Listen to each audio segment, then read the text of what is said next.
L'écrivain d'aujourd'hui tient à se libérer des principes qu'il juge impossibles. Il y a beaucoup de directions dans la littérature contemporaine. Il faut noter quelques genres.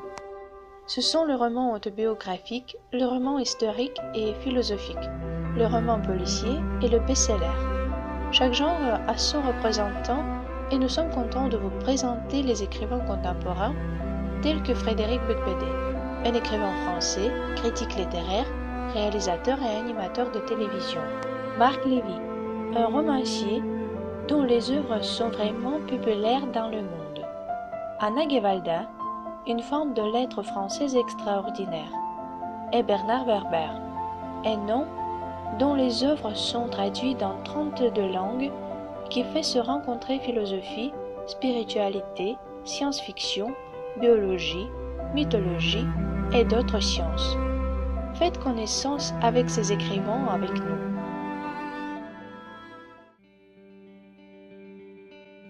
Biographie. Au présent, l'un des plus célèbres écrivains et philosophes français est Bernard Werber, qui est connu pour sa trilogie des fourmis. Il est né à Toulouse le 18 septembre 1961. L'auteur commençait sa carrière à écrire les petites histoires à l'école. De ces années, lui vient son goût pour la science, qu'il mêle avec ses thèmes favoris. Par exemple, des fourmis à l'amour jusqu'aux origines de l'humanité. Premier roman. Bernard Werber publie son premier roman Les fourmis en 1961. Ses œuvres ont été traduites en 35 langues, inclus le russe. Au présent, Bernard Werber est l'un des auteurs français contemporains les plus lus au monde. Il a reçu un accueil très chaleureux en Russie. Cinéma. Werber est connu au cinéma. Son premier long métrage, Nos amis les terriens, est sorti en avril 2007. Il a été produit par Claude Lelouch et en même temps Bernard Werber est membre du collectif d'écrivains français La Ligue d'Imaginaire. Style. Mais on revient pour ses œuvres. Quant au style d'écriture, Werber se mêle différents genres, notamment la saga d'aventure, la science-fiction, de l'entre-deux-guerres et le faux conte philosophique. Ses romans ont reçu plupart de prix littéraires, dont prix des lecteurs de Science et Avenir, prix des lecteurs d'Elle pour la trilogie des fourmis, prix Jules Verne pour l'Empire des anges. Dans la plupart de ses romans, Bernard Werber utilise la même forme de construction. C'est l'alternance de l'article informatif d'encyclopédie et 2 ou 3 fils narratifs. Les articles précisent ou élargissent l'intrigue. Critique. Néanmoins, son art est peu commenté par la critique. On classifie ses œuvres très différentes. En particulier, certains critiques rapprochent à ses romans de science-fiction. D'autres critiques assimilent la futurologie de sa pseudo-science. Par exemple, L'Arbre des possibles est défini comme un recueil de nouvelles de science-fiction. Symbolisme. D'ailleurs, Bernard Werber utilise divers symboliques dans ses livres. Par exemple, les animaux comme les delphins, les rats et les fourmis sont représentés comme des animaux intelligents. La symbolique des chiffres tient également une grande place. Ils sont expliqués les stades de l'évolution de l'âme. C'est notamment durant la lecture du cycle des dieux. Alors, pour comprendre tous les signes de l'auteur, il faut lire ses livres en réfléchissant. Conclusion. Malheureusement, aujourd'hui il n'y a personne qui peut se poser avec le talent et le style de Bernard Werber, ni en Russie ni dans le monde. À la fin, il faut dire que Bernard Werber reste le plus célèbre et lu écrivain et philosophe français, parce que ses œuvres sont pleines de symbolisme spécial et ses idées sont proches pour chacun. Mais il n'est pas le seul intéressant auteur en France.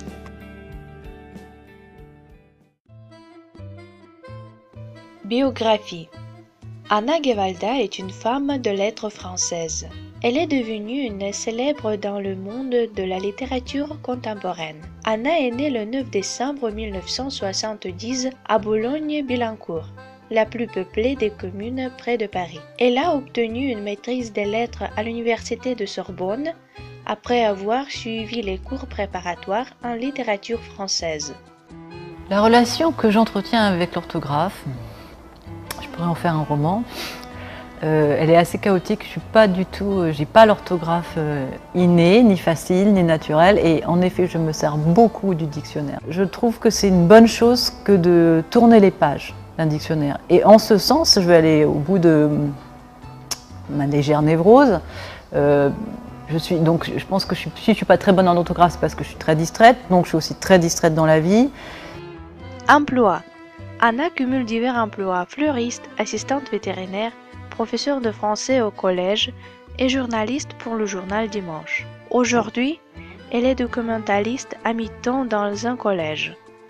Elle est également chroniqueuse pour le magazine Elle. Avant j'étais prof, donc c'était compliqué parce que... D'ailleurs j'étais professeur qu'en 6e, parce qu'après j'étais totalement dépassée par la grammaire française. Donc quand on est prof, évidemment, on peut toujours laisser une faute en disant c'était pour voir. Non, c'est une langue compliquée. Moi, j'ai beaucoup d'admiration pour les étrangers qui parlent bien le français. Je suis émerveillée. C'est une langue compliquée. Succès. Je voudrais que quelqu'un m'attende quelque part, réimprimé et traduit d'un vent cette langue. C'est vendu à 1 885 000 exemplaires. Je l'aimais à 1 259 000 exemplaires. Et ensemble, c'est tout à 2 040 000 exemplaires. 35 kilos d'espoir, c'est classé dans le top 50 des meilleures ventes. Entre 2004 et 2008, l'auteur a ainsi généré plus de 32 millions d'euros de chiffre d'affaires. Malgré son succès grandissant, Femme de lettres refuse d'une promotion trop prenante comme elle l'a fait avant, et ce pour préserver sa vie personnelle. C'est des livres d'Anna Gavalla, ils reposent sur plusieurs ingrédients. Il y a le ton d'abord, je dirais, à la fois mutin et mélancolique. Ce sont des livres dans lesquels on balance en permanence des larmes au rire, au sourire. Il y a aussi un sens du dialogue très affiné chez Anna Gavalla. Œuvre littéraire. Recueil de nouvelles. En 1989, je voudrais que quelqu'un m'entende quelque part. Roman. 2001. L'échappée belle, France Loisirs. 2002. Je l'aimais. 2004. Ensemble c'est tout. 2008.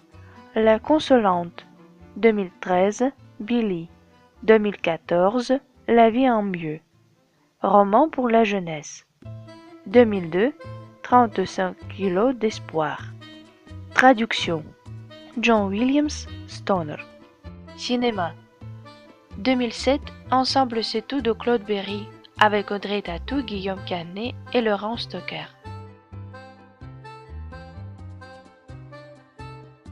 2009, Je l'aimais de Zabou Breitman, avec Daniel Auteuil et Marie-Josée Croze. Il n'y a pas une journée où je pense pas à elle. Je me réveille tous les jours avec elle. C'est Mathilde qui m'a appris à vivre. 2009, 35 kilos d'espoir. Téléfilm réalisé par Oliver Langlois. Mr. Dubosc,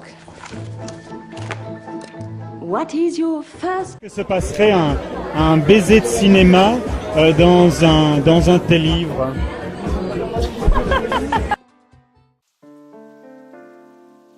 Biographie. Marc Lévy est né le 16 octobre 1961 en France. À 18 ans, il s'engage à la Croix-Rouge française où il passe 6 ans à divers postes. Pareillement, il étudie la gestion et l'informatique à l'Université Paris-Dauphine. En 1983, il crée une société spécialisée dans les images de synthèse en France et aux États-Unis. En 1989, il perd le contrôle de son groupe et démissionne. À 29 ans, repartant de zéro, il rentre à Paris et fonde avec 2 amis une société de travaux de finition qui deviendra l'un des premiers cabinets d'architecture de bureaux en France. Premier roman. À 37 ans, Marc Lévy écrit une histoire à l'homme que deviendra son fils Louis. Encouragé par sa sœur scénariste, aujourd'hui réalisatrice, il envoie ce manuscrit aux éditions Robert Laffont, qui acceptent aussitôt de le publier, et si c'est vrai. Peu avant la sortie du roman, Steven Spielberg en acquiert les droits d'adaptation cinématographique. Le film intitulé Just Like Heaven, produit par Steven Spielberg, interprété par Reese Witherspoon et Mark Ruffalo, s'est classé premier du box-office américain lors de sa sortie en 2005. Après la publication de son premier roman, Et si c'est vrai, en 2000, Marc Lévy se consacre exclusivement à l'écriture. Tous ces romans figurent de leur parution en tête de vente annuelle en France et connaissent un succès international. Chronologie des romans. Et si c'est vrai, 2000, adapté au cinéma en 2005.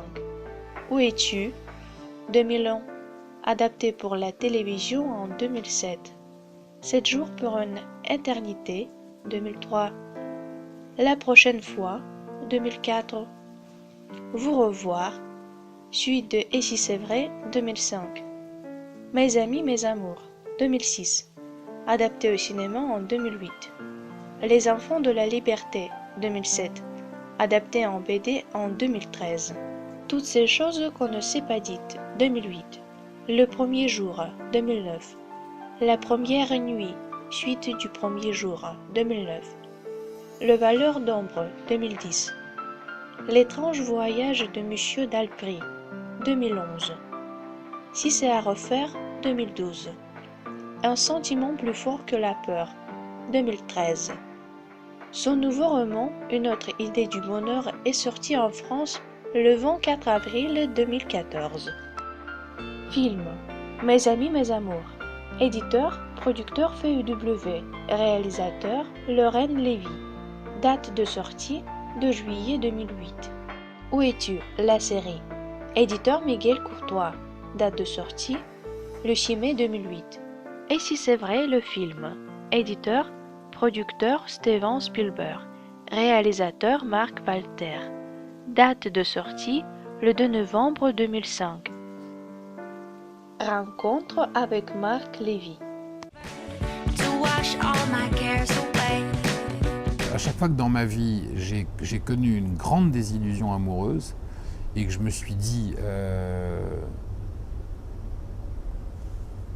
ça ne peut pas exister, à chaque fois que j'ai eu l'impression d'avoir été,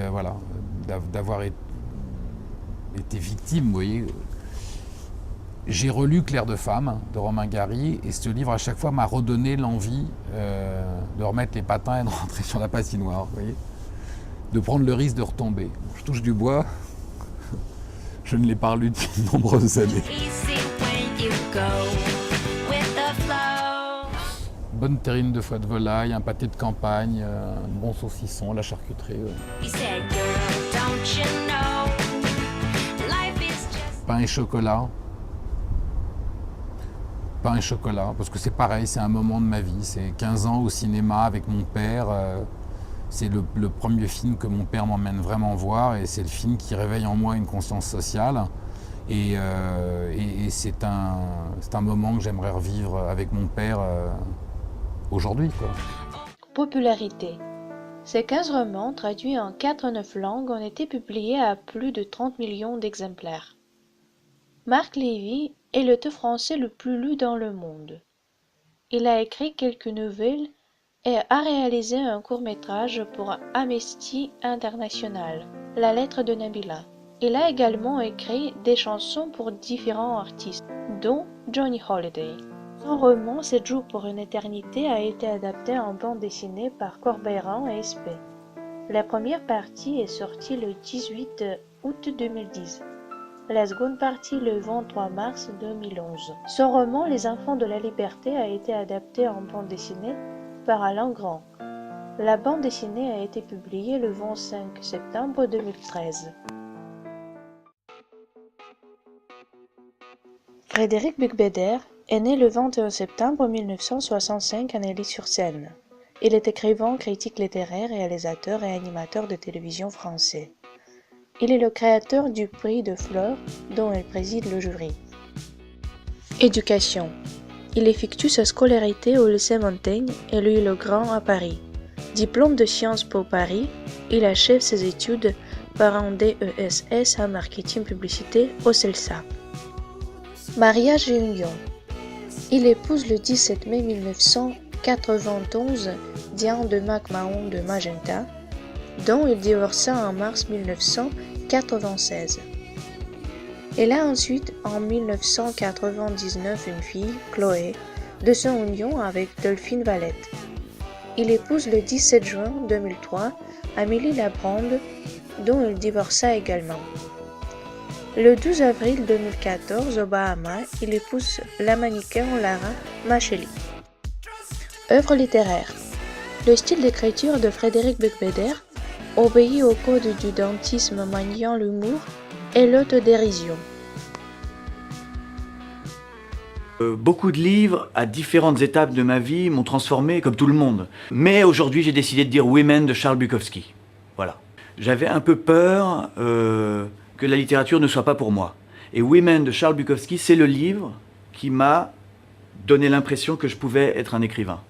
Les livres sont des modes d'emploi qui nous apprennent à vivre. Et ben voilà, il a tout compris, il a tout résumé.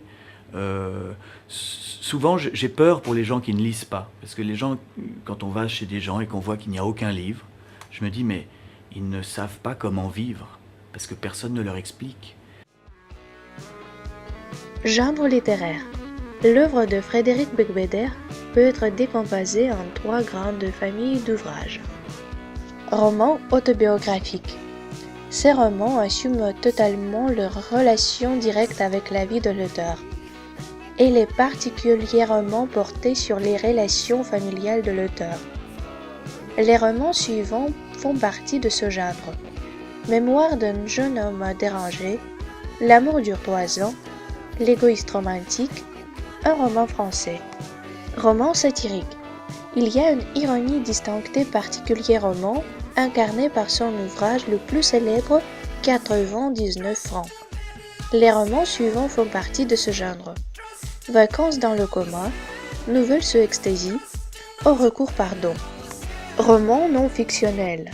Depuis Windows on the World, Frédéric Becbéder expérimente un genre particulier qui, tout en respectant les codes du romantique, s'inscrit totalement dans le réel. Les romans suivants font partie de ce genre. Windows on the World, Oona and Salinger.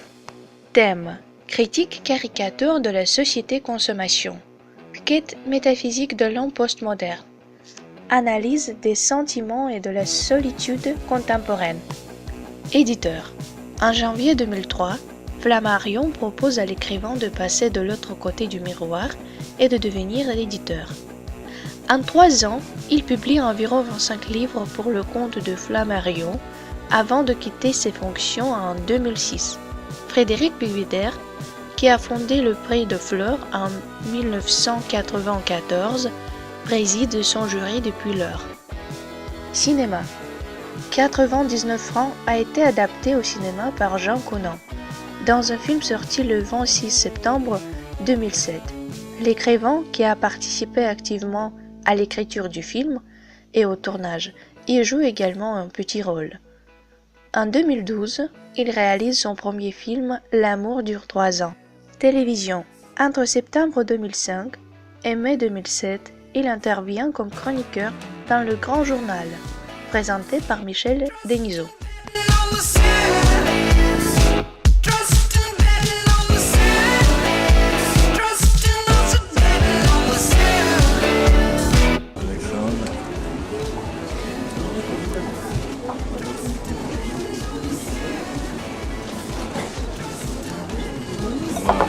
Baladais sur l'avenue, le cœur ouvert à l'inconnu. J'avais envie de dire bonjour à n'importe qui, et ce fut toi. Je t'ai dit n'importe quoi. Et today is gonna be the day that we're gonna throw it back to you. By now you should have somehow realized what you gotta do. I don't believe that anybody feels the way I do about you now.